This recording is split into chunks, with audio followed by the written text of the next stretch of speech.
Democracia y de la percepción que tenemos de democracia con relación a derechos que han sido violados recientemente. Y derechos quizás intangibles, como es el derecho de autor en un caso y en otro caso el derecho a la paz, a la tranquilidad, a estar en el hogar sin ruidos producidos por otros, prohibidos por ley. Y yo creo que por lo menos la percepción de democracia, no voy a hablar de una descripción de periódico, ni de expertos, de diccionarios, ni de expertos, ni de teóricos, sino cuál es la percepción que uno tiene de que uno vive en una sociedad democrática cuando se pueden garantizar los derechos de todos, de mayorías y de minorías, y todos los derechos, los fundamentales, el derecho a la vida, a la libertad de expresión, el derecho a tener salud, educación, techo, la lista es larga. Pero también tener otro tipo de derechos, por ejemplo, saber cuáles son los deberes y derechos que uno tiene con relación a la propiedad intelectual, una propiedad literaria y artística, y cumplir con esto. Y cuáles son nuestros deberes y derechos en cuanto a poder vivir en un hogar tranquilo, sin ruido. Y si voy a provocar, a generar ruido, cuál es la cantidad de decibeles que se me permite dependiendo de la zona. Y hablo de esto porque en el día de ayer, residentes en la avenida Anacaona depositaron una demanda contra la iglesia Monte de Dios que dirige el pastor Miguel Bogart y el sistema 911. Ellos hicieron una actividad el viernes pasado y el sábado una caminata por la unidad familiar, excelente actividad que todos apoyaríamos, pero provocaron un ruido inmenso que intranquilizó a cientos de familias que viven, no solamente en la avenida Anacaona frente al Mirador Sur. Yo tengo reportes de personas que viven en la Sarasota, esquina Núñez de Cáceres, y hasta ahí llegaba el ruido de los tambores, de la música, de los cánticos, y esto es justo. Dicen que el ruido era tan alto que las ventanas de vidrio, las puertas de cristal temblaban, se movían por las vibraciones del excesivo ruido. Entonces se puso esa denuncia, como denunciantes están Vicente Robles y Reimi Castellanos ante la Procuraduría Especializada para la Defensa del Medio Ambiente y los Recursos Naturales por la violación a la Ley 287-04. Pero uno se pregunta, ¿y esto de qué sirve? Ustedes dirán, anda, ruido, con tantos problemas que tenemos acá, de narcotráfico, de embarazos en adolescentes, de sicariato, preocuparnos de eso. Pónganse en los zapatos de un ginecólogo que ha trabajado la noche entera y quiere dormir, llega a su casa de madrugada el sábado y quiere descansar y no puede por ese ruido en su casa. Pónganse en los zapatos de una persona que quizás tiene un familiar en cuidados intensivos y ha estado amaneciendo durante varias noches y llega a su casa buscando descansar, o de esa pareja que ya la mujer ha comenzado la labor de parto, ha comenzado con contracciones, pero no suficientes para ir a la clínica y no puede descansar en un momento tan especial. Ahora uno se pregunta, ¿qué se logra con esto? ¿Realmente vivimos en una sociedad democrática donde se garantizan todos los derechos y los derechos de todos, minorías y mayorías? No, ¿por qué? Porque los vecinos, cuando llamaban al 911, un sistema que nos ha impresionado a todos y que ha hecho una gran labor, por lo menos en los ruidos generados por los colmadones, cuando llamaban decían, no, ellos tienen permiso para esta actividad. Y los vecinos se preguntan, ¿pero esta iglesia Monte de Dios tiene permiso para esta actividad o tiene permiso para violar la ley? Y entonces, ¿en qué país vivimos? O sea, cuando uno lee la ley antirruidos, o sea, esto parece como un chiste. Está prohibido dentro del ámbito de las zonas urbanas de la República Dominicana y por tanto susceptible de suspensión y de indemnización por daño la producción de ruidos nocivos o molestos cualesquiera fueran su origen y el lugar en que se produzcan. Esto dice el artículo 2 y esto se cumple. Entonces, primera pregunta, ¿para qué sirven las leyes? ¿Para qué sirven las autoridades? Se pone una denuncia ante la Procuraduría. ¿Para qué? La Procuraduría actuó en el caso de La Esperilla y no se logró nada. Aquí la procuradora, Francia Calderón, nos enseñó el documento del técnico donde dice ese lugar no era adecuado para un anfiteatro y están superando los decibeles permitidos. ¿Y qué se logró con esto? Entonces, las iglesias tienen permiso para generar ruidos por encima de la ley. Las iglesias, la alcaldía de Santo Domingo lo puede hacer. Me imagino que los políticos cuando inicien la campaña, que eso será dentro de poco, pues entonces no incauten las bocinas de los colmadones, porque no podemos aplicar la ley en el caso de unos y otros no. O se aplica para todos o no se hace. Y si el sistema 911 no puede actuar en el caso de instituciones que estén violando la ley porque tienen permisos, que desistan de trabajar en esta área de antirruidos, porque no pueden trabajar en unas áreas sí y otras no. Y la Procuraduría que defiende, el Departamento de la Procuraduría encargado de esta área de medio ambiente y de ruidos, o actúa con responsabilidad o que renuncie a esa tarea. Y nosotros tenemos la percepción entonces de que no vivimos realmente en una sociedad democrática. Con relación a los derechos de autor, voy a recordar ahora, el artículo 52 de la Constitución, que dice: derecho a la propiedad intelectual.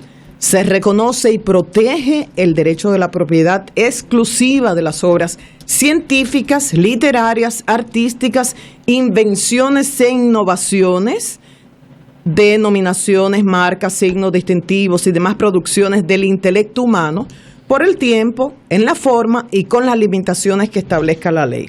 Uno pudiera pensar que Una Primavera para el Mundo forma parte de esta producción literaria y artística que en el artículo 52 se defiende el derecho a la propiedad intelectual. Pero como habla de que el tiempo, la forma y las limitaciones las establece la ley, vamos a conversar con un especialista precisamente en derecho de autor, el licenciado Jaime Ángeles, y él además es abogado de una de las partes, de los hijos, de una de las partes envueltas en el conflicto, los hijos de René de Risco, Minerva y René. Ya tendremos oportunidad más adelante de hablar con los abogados de René Fortunato. Buenos días, licenciado. Buenos días. Buenos días a todos. Sí, ha surgido la pregunta ante todos de si realmente había que pedir autorización a los hijos de René de Risco para utilizar el nombre de su poema canción Una primavera para el mundo como título de un libro, que es el caso de la obra más reciente de René Fortunato. ¿La ley lo obliga a eso? La respuesta simple es afirmativa. La protección de los títulos de las obras está de manera expresa definida en la ley 6500, cuando dice que el título de una obra no fuere genérico, sino individual y característico, y ahí está la fortaleza del caso y la reclamación de los descendientes de don René. Sucede que Una Primavera para el Mundo tiene la suficiente individualidad, es lejos de ser genérico, y como he dicho yo en otras ocasiones, desgraciadamente, una de las mejores canciones, si no la más, más famosa dominicana, Por Amor, no pudiese tener ese derecho. ¿Por qué? Porque Por Amor es muy genérico, muy utilizado a través del mundo. Sin embargo, no es el caso de Una Primavera para el Mundo. Y el planteamiento del abogado Edwin Espinal en el sentido de que esto no se aplica en el caso de obras que no son análogas, que tratándose de un poema, de una canción y un libro, que quizás él lo podía utilizar. Es interesante la posición del amigo Edwin Espinal, y yo he conversado con él en este respecto.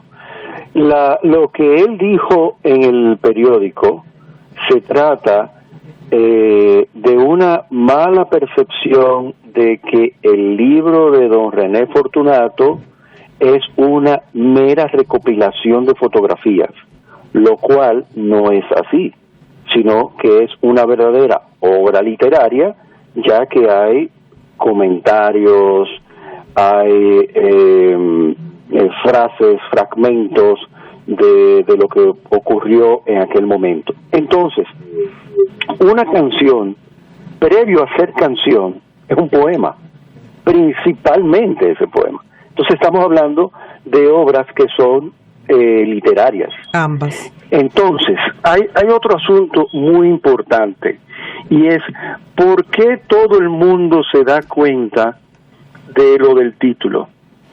Se da cuenta de lo del título por la importancia del poema y de la canción, y porque ha sido reconocido por muchas personas.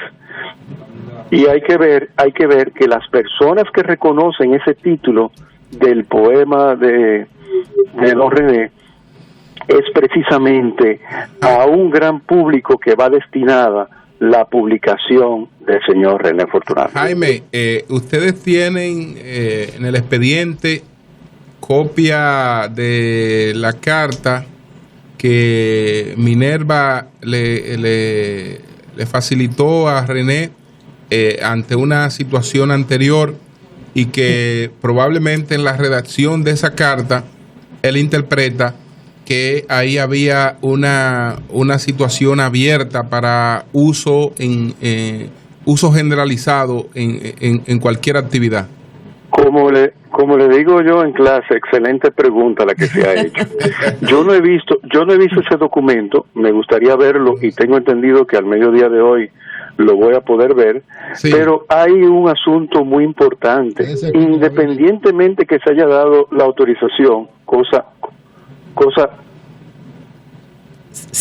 que usted duda, cosa que dudo, pero hay que ver que se está violando el derecho moral, porque lo mínimo que debió de haber hecho es haber mencionado quién era el título de esa publicación y de ese título. Él dice que lo hizo en el discurso. Naturalmente el discurso era para los que estaban en el acto. En lo que reciben el libro no se dan cuenta para nada. Exactamente. Debió de haberse hecho en la publicación en sí. Perdone que estoy teniendo una retroalimentación de sonido. Ok. ¿Ustedes van a actuar? ¿Van a someter a René por esta violación a la ley?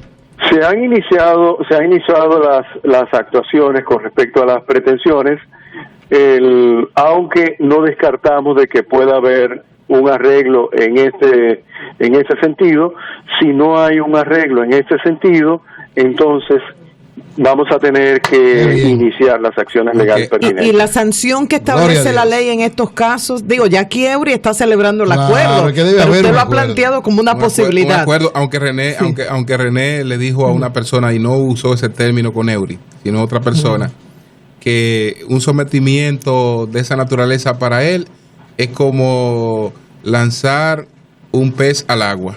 No, porque él ha tenido muchos casos. Él dice que él está acostumbrado a eso. Ok, entonces, y ha ganado en todos los pleitos. ¿Cuál puede ser la sanción? Bueno, desgraciadamente debo de mencionar que Minerva y René, hijos de Don René, han tenido que litigar sobre esos derechos, y nunca le ha temblado el pulso de hacer valer esos derechos. En años anteriores tuvieron que hacerlo y tuvieron ganancia de causa en todos los aspectos. ¿Qué fue lo que le ganaron al Banco de Reservas específicamente? ¿Cuál fue el fallo? Precisamente fue la mención de no decir que le pertenece de no mencionar el derecho moral de paternidad de la obra. Ok, de la misma obra. De la misma obra. O sea que ya hubo un fallo a favor de la familia con el mismo tema, Una primavera para el mundo. Por lo menos con el tema del derecho moral con respecto a una de las obras de Don René. Sanción máxima. Entonces lo que le quiero decir es que están acostumbrados a que cuando se tenga que llegar a los tribunales, se llega a los tribunales. Ya. Finalmente, de mi parte, en caso de que haya un fallo a favor de la familia, ¿cuál podría ser una sanción máxima según lo que establece la ley? Bueno, todo depende de si uno va por la vía penal o si uno va por la vía civil. Si es por la vía civil, habría la retención y decomiso de todas las obras y habría el pago de los daños y perjuicios. Los daños y perjuicios están estipulados después del DERECAFTA, de la aplicación del DERECAFTA, con unos montos mínimos por cada uno de los ejemplares que se haya editado. Bien. Bueno, pues muchas gracias a Jaime Ángeles, que es el abogado de la familia de René de Risco. René de Risco, sus hijos. Sí, así es. Muchas gracias. Minerva y René. Gracias, gracias. Buen día, gracias. Son las 8:07 minutos. Vamos a darle seguimiento al tema. Qué bueno que habló de la posibilidad de un acuerdo. Vamos a llamar a René, a ver si René puede venir en el día de hoy, de René Fortunato, y le daremos seguimiento también al tema de la denuncia contra la Iglesia Monte de Dios y el sistema 911 puesta por algunos residentes en la avenida Anacaona. Cambio y fuera.